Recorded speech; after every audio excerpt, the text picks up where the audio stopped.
नमस्कार, मी पंजाब डक हवामान अभ्यासक मुक्काम पोस्ट गोकुळ धामणगाव तालुका शिलो जिल्हा परभणी।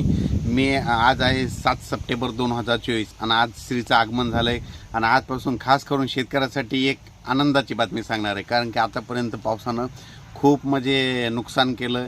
मग आता शेतकऱ्याचं सोयाबीन आणि उडीद काढायला आलं तर शेतकऱ्यासाठी आनंदाची बातमी म्हणून राज्यामध्ये फक्त आता 14 तारखेपर्यंतच राज्यात 14 सप्टेंबरपर्यंत भाग बदलत पाऊस पडणार आहे म्हणून हा अंदाज लक्षात घ्यायचा। त्याच्यानंतर 15 पासून राज्यातला पाऊस म्हणजे वरून राज्य विश्रांती घेणार आहे, रजा घेणार आहे म्हणून हा सर्व शेतकऱ्यांनी अंदाज लक्षात घ्यायचा। राज्यात सांगायचं झालं तर श्रीच्या आगमनाच्या वेळेस विदर्भात पाऊस चांगला पडणार आहे। राज्यात 7, 8, 9 दरम्यान सांगायचं झालं तर तुम्हाला सांगतो, राज्यात 7, 8, 9 दरम्यान पूर्व विदर्भ, पश्चिम विदर्भ, मराठवाडा, पश्चिम महाराष्ट्र, उत्तर महाराष्ट्र या भागामध्ये म्हणजे तुरळक ठिकाणी म्हणजे भाग बदलत पाऊस पडणार आहे म्हणून हा अंदाज लक्षात घ्यायचा। म्हणजे आणखीन 3 दिवसात पूर्व विदर्भ, पश्चिम विदर्भ, दक्षिण महाराष्ट्र, उत्तर महाराष्ट्र पाऊस पडणार आहे। म्हणजे 9 तारखेपर्यंतच पाऊस सप्टेंबरपर्यंत राहणार आहे।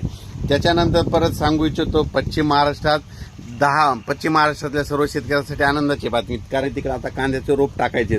मग पश्चिम महाराष्ट्रामध्ये 10 सप्टेंबरपासून वरून राज्याची विश्रांती घेणार आहे। म्हणजे तो पाऊस कशी विश्रांती घेणार आहे, पुणे जिल्हा, सातारा, सांगली, सोलापूर, कोल्हापूर, 10 सप्टेंबरपर्यंत विश्रांती घेणार आहे।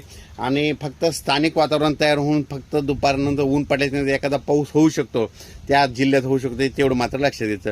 पण पश्चिम महाराष्ट्रात आणि सातारा, सांगली, सोलापूर, कोल्हापूर, पुणे या भागात मात्र 10 तारखेच्या नंतर विश्रांती घेणार आहे म्हणून ही त्यांच्यासाठी आनंदाची बातमी। त्याच्यानंतर 14च्या नंतर तर एकदम पश्चिम महाराष्ट्र कडक ऊनच पडेल म्हणून हे देखील लक्षात द्यायचं। त्याच्यानंतर 8 सप्टेंबर ते 14 सप्टेंबर अमरावती, अकोला, नागपूर, बुलढाणा, यवतमाळ, वाशिम, हिंगोली, जालना, परभणी, बीड, संभाजीनगर, जळगावपर्यंत या जिल्ह्यात दररोज म्हणजे 8 ते 14 सप्टेंबर दरम्यान दररोज भाग बदलत जोराचा पाऊस दुपारच्या नंतर पडणार आणि रात्रीपर्यंत भाग बदलत पडणार म्हणून हा अंदाज लक्षात घ्यायचा। त्याच्यानंतर परत एक सांगू इच्छितो, 12, 13, 14च्या दरम्यान म्हणजे 12, 13, 14च्या दरम्यान अमरावती जिल्हा, अकोला जिल्हा, बुलढाणा, यवतमाळ, वाशिम, परभणी, जालना, संभाजीनगर, जळगाव म्हणजे 12 ते 14च्या दरम्यान जोराचा पाऊस पडणार आहे। म्हणजे ह्या जिल्ह्यामध्ये म्हणजे अमरावतीपासून परत एकदा सांगतो, 12 ते 14च्या दरम्यान अमरावती, अकोला, बुलढाणा, यवतमाळ, वाशिम, परभणी,